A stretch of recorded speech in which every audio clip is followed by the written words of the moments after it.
Hey folks, back with another video. Let's dive into what stories got my attention today. Iraqi Prime Minister Mustafa al Kazmi confirmed that the US has pulled 2,500 troops from Iraq. Now, this is something that I welcome, and as you know in plenty of my old videos, that anything that will reduce tension in the Middle East is something that I always welcome. While the U.S. Secretary of State Mike Pompeo issued an ultimatum last week that all U.S. personnel would leave Iraq unless the government puts a stop to the attacks against them. Iraqi Foreign Minister Fawad Hussain said that Baghdad is not happy with Washington's threat.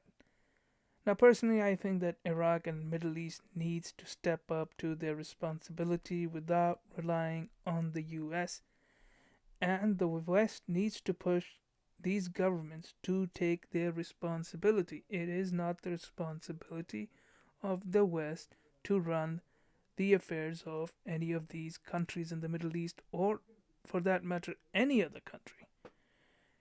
It is incumbent on the local governments to find out their own path for their people. Moving on,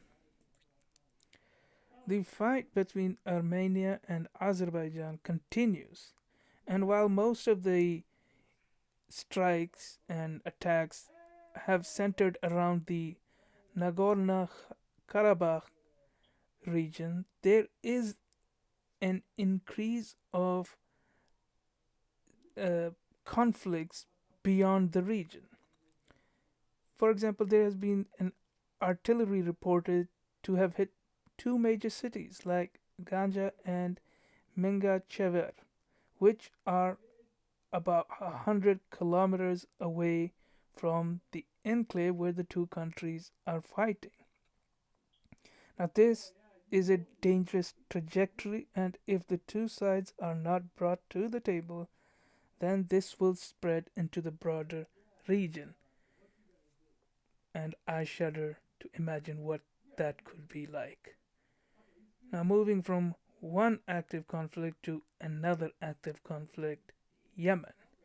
Now, in Yemen, the new battleground between the Houthi rebels and the Saudi backed government is the city known as Marib, which is situated in a gas rich area. Now, the war in Yemen continues with the Yemeni people suffering. However, there is hope for peace as both sides are showing signs of war exhaustion.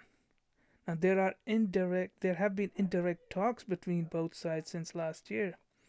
However, as the war has raged for so long, that that alone would complicate any sort of peace effort if both sides come to any kind of a table talk.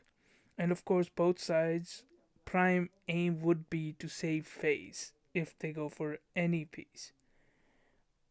And that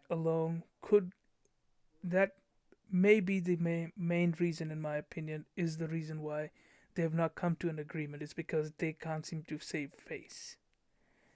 Moving on, is Turkey headed to become the Iraq as it was in 1990?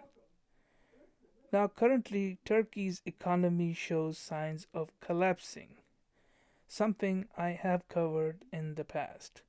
Now, President Recep Erdogan has intervened in various countries, again, something that I have covered in the past.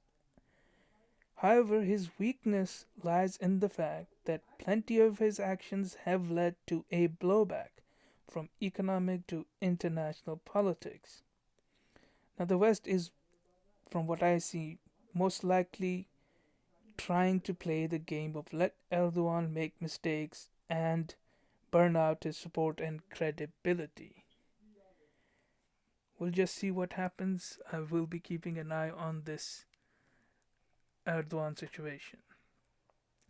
Moving on, US and Taiwan officials and military experts will meet via video conference for the 2020 US Taiwan Defense Industry Conference.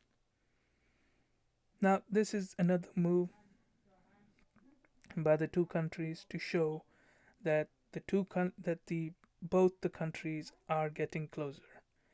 The two countries will discuss defense issues primarily. Now, this is bound to anger the Chinese Communist Party. Let's wait and watch how they react.